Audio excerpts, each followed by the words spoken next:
The obvious secret to success. Your body already knows the secret to success.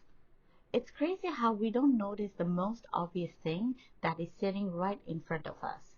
The answer is right here, within us all along. The secret of success lies in our body, within ourselves. Think about it. Your body is the perfect example of success. Trillions of cells working cohesively with one single purpose. Every atom and subatomic particles just knows their duty and diligently does their due diligence, consistently making you, your body, the most successful and functional system. And what do you have to do? You have to regularly, multiple times a day, maintain your body. You give yourself breakfast, lunch, dinner, snacks in incremental portions throughout the day to fuel yourself. You drink water multiple times to stay hydrated. You sleep every night to be well rested and to be properly functional. And you repeat the same cycle every single day. Imagine if you tried to cheat this system. Imagine eating one enormous meal on Monday and declaring that you are nutritionally set for the rest of the week. Or sleeping 20 hours on Sunday and deciding you no longer need to sleep until weekend. It sounds ridiculous because it is. Our biology simply doesn't work that way. Sustainability comes from steady, repeated nourishment. Breakfast, lunch, dinner, sleep, and then repeat all of that again tomorrow and achieve growth every single day. Our body and mind do not beg for one grand gesture. They simply ask for consistent maintenance. Your dreams and goals are not different. The life you want will not be built in one emotionally charged weekend. It will be built in the ordinary Tuesday decision to begin before you feel ready and to continue before you feel urgent. Yet, somehow, when it comes to work, productivity, and professional improvement, we sometimes convince ourselves the rules are different. We often mistakenly imagine our life can change from one giant performance, but it rarely does. So, isn't it obvious? The secret to success is consistent incremental effort. We are biologically wired to function that way. It sounds almost incredibly simple and almost too obvious, which is probably why so many people ignore it. We tend to worship intensity because it looks impressive. There is something dramatic about all-nighters, deadline miracles, and I pulled it off somehow stories. But drama and effectiveness are not the same thing. Drama is loud and can get applause, yes. However, sustainability is quiet and will get results guaranteed. The I do my best work under pressure myth. When I was a young student, I believed in the myth of the heroic last minute all-nighter. My strategy was simple and deeply flawed. Procrastinate the week for work for weeks, then transform into a caffeinated dragon the night before the exam.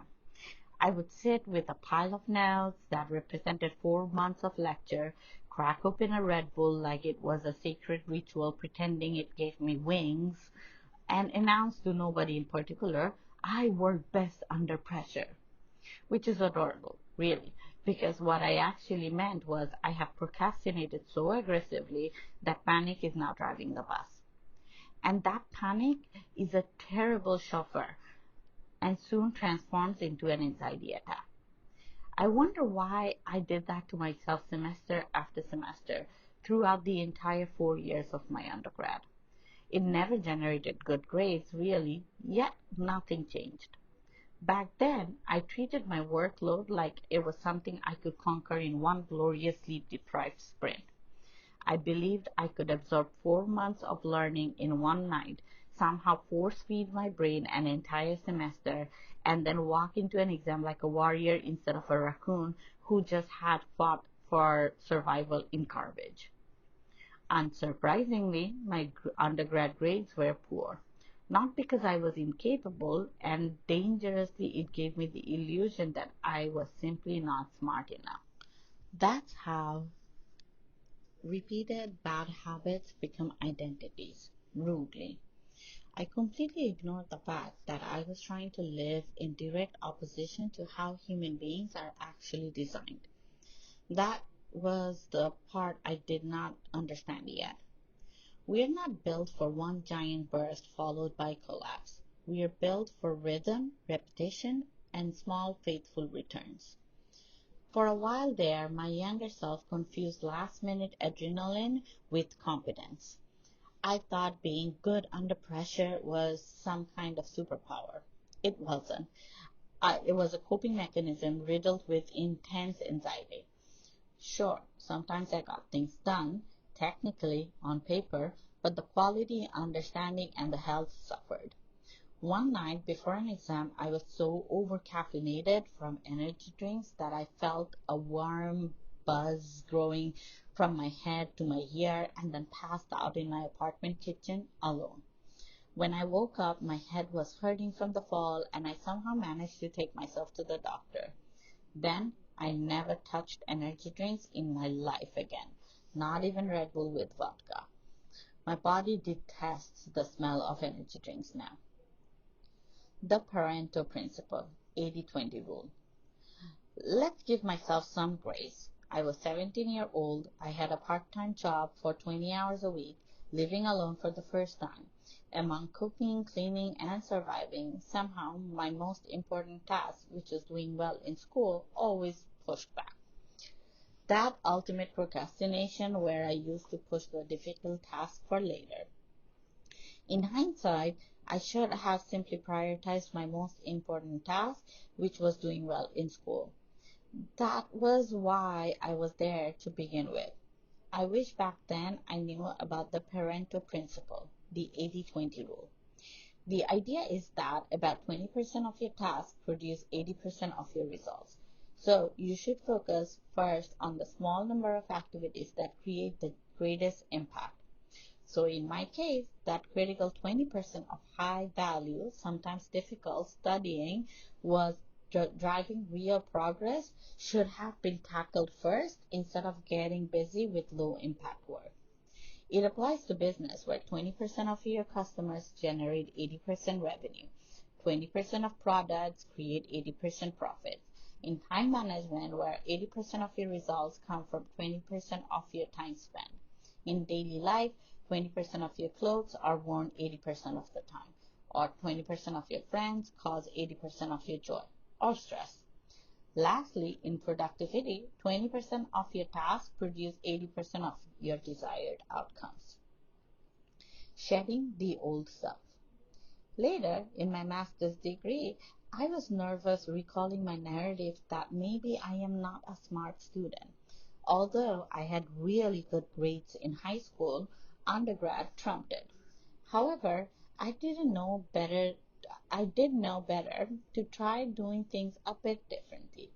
Albeit, I was much older, slightly wiser, and had little less financial pressure, had a lot more work experience, and a lot less anxiety. So my new mantra was to keep anxiety low and stop trying to devour everything at once. I started doing things a little at a time. When an assignment came in, I worked on it as soon as it came in, trying to make sure I knocked the ball out of my court as soon as it arrives. And most importantly, I trusted the process. My younger self, for some reason, thought if I didn't revise everything and read everything at the last minute, I would forget. But my grad school self trusted her brain better. I knew I could retain things even if I read them weeks ahead because I mindfully read to understand them with full focus. I also knew I didn't have to read every single page of every single book, which my undergrad self heavily did. During my undergrad, I used to carry around everywhere, including on vacations, these big, heavy books assigned in class and would try to read the entire book and memorize all the chapters, absolutely sending my brain into overdrive. Now I use books like they're supposed to be used as a complementary supplement to further understand the materials I didn't grasp during lecture slides. In my master's, I would do my readings as they came in. Mind you, I was still working during my master's. First part-time in two jobs as research assistant and teaching assistant, and later full-time at Whirlpool while doing my master's. Still doing all the cooking, cleaning, and survival stuff. So the time or the load of my day didn't change, just my perspective, strategy, and attitude did. These chunked out study sessions took away unnecessary pressure and manufactured suffering. I was more assertive and confident in my understanding. I had time to ask the right questions ahead of time to the professor instead of panicking at 3 a.m. the night before the exam, realizing no teaching assistant were available to help. I gave myself time to retain information instead of renting it for one frantic evening. I gave myself room to notice what I did not understand. I gave myself margin to correct mistakes before they hardened into consequences. And I started absolutely loving my master's in computer information system. Whereas in undergrad, I hated biochemistry from the core. Now I wonder if the real problem was biochemistry or how I approached it. One thing I know for sure, the problem was never intelligence or ability. The problem was sustainability. Rome wasn't built in a day. I approach all my work and big projects the same way now. I don't try to tackle everything in one night. That's like trying to eat a month's worth of meal in a single sitting. Your system rejects it, your brain cannot properly process it, and your body revolts. And the progress you desperately achieved in a short span always suffers in quality. That is why the magic people love to overlook. That is the magic people love to overlook. Incremental progress does not just help you move forward, it gives you room for error correction. Because when you leave everything to the very end, there is no room left to think, ask for help, revise, or even breathe. If the holes in your understanding show up at 3 a.m. the night before the exam, good luck. Your professor is asleep, your teaching assistant is asleep, even your common sense has packed a bag and left the building. You are all alone with your caffeine, your regrets, and 27 tabs open on your laptop. Tiny progress, on the other hand, creates space. It gives you time to notice the cracks while they are still flexible. It lets you meet yourself with honesty instead of an emergency. It lowers the emotional tax of every big goals because the goals no longer arrive all at once like a wrecking ball. It arrives in manageable pieces, human-sized pieces. That's how we are meant to live, not in one heroic push of extreme effort followed by total depletion, but in daily act of participation. That is exactly how human progress actually works. Small progress today, small progress tomorrow, a little bit of improvement repeated often enough that it compounds into something meaningful. The world itself operates on this principle. Trees don't grow overnight, muscles do not build in one workout, skills do not develop in a single burst of effort. It sounds almost too simple, which is probably why so many people ignore it. Growth comes through repetition. Our journey of 1,000 miles begins with one step. Simple hack. One simple hack can dramatically improve how you approach your work. When you see a deadline on the calendar, create a second deadline in your mind that arrives much earlier. Say if the real deadline is Friday, pretend it is Tuesday. If the exam is in a month, act like if it is next week. Not to create more anxiety, but to create breathing room. To give yourself the gift of margin. To let your effort unfold while you are still able to think clearly, ask smart questions, and recover from mistakes like a civilized adult instead of a haunted squirrel. And no, this doesn't mean you have to become perfect overnight. That would be hilariously ironic, wouldn't it? Trying to become sustainably productive through one giant unsustainable burst of self-improvement? No, thank you. The point is not perfection. The point is respecting the design, respecting the fact that your best performance comes not from punishing yourself into action, but from partnering with the way human beings actually function. So, if you're staring at a mountain right now, Stop trying to swallow it whole. That never ends well. Ask yourself what version of your breakfast, lunch, and dinner looks like for this goal. What is the small portion you can handle today? What is the one step that moves it forward before panic gets involved? Do that and then do it again tomorrow. Remember the 80-20 rule to prioritize the most critical, high impact task first. Think about your future self first when you're prioritizing, because all successful people practice future thinking, and that future includes healthy, non stressed self. And maybe that is the most hopeful part of it all. Your life doesn't change because of one giant performance. It changes because of quiet daily votes you cast for the person you are becoming. You do not need to be extraordinary for 12 straight hours. You just need to be honest for 20 minutes today, and 20 minutes tomorrow, and 20 minutes the day after. Progress was never asking you to be superhuman. It was simply asking you to be consistent. Incremental effort changes that completely. It replaces chaos with rhythm. It replaces panic with preparation. It transforms overwhelming mountain into manageable steps. And most importantly, it rebuilds trust with yourself. Each small step forward becomes proof that progress does not require dramatic heroics. It simply requires showing up consistently. Your body already knows this. Now your action needs to catch up. Takeaways. We are biologically wired for consistency, not extreme bursts followed by collapse. Cramming may create the illusion of productivity, but it usually damages performance, retention, and self trust.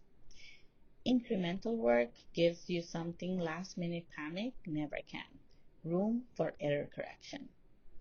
Remember the 80-20 rule. Identify and focus on the few high impact activities that drive the greatest results, while minimizing, delegating, or eliminating low value work. Artificial early deadlines create margin, reduce stress, and improve the quality of your work. Do future oriented planning. The goal is not to do everything today. The goal is to do something today, then return tomorrow. This is Maisa Tarnu. Thank you so much for listening to my podcast.